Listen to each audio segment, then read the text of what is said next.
বলতো ডাব না খাইলে কি হয়? আমি বলছি ডাব না খাইলে নারকেল হয়। বাহ বেটা বাহ, তোর তো অনেক বুদ্ধি আছে।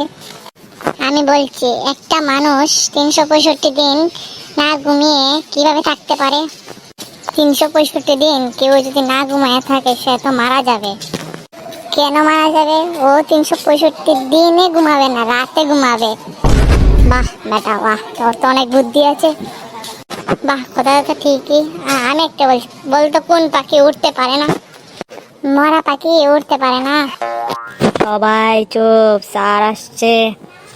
এই বস বস, সবাই বসে পড়, আজ তোদের কবিতার ক্লাস নেব।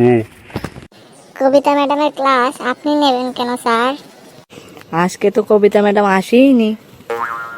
আরে না না, আমি কবিতার ক্লাস নেব রে, কবিতার ক্লাস।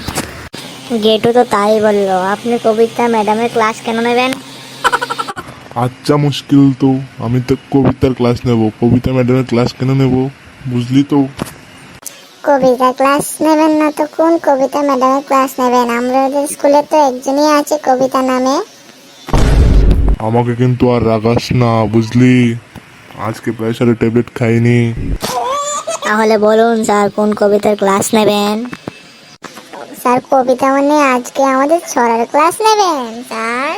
ঠিক বলেছিস হাবলু, আজকে তোদের বাংলা কবিতার ক্লাস নেব। নে হাবলু, একটা কবিতা বলতো। রবীন্দ্রনাথ ঠাকুরের কবিতা বলছি। আতা গাছে তোতা পাখি, ডালিম গাছে মো, হিরে দাদার মরমরে ঠান, ঠাকুর দাদার বউ।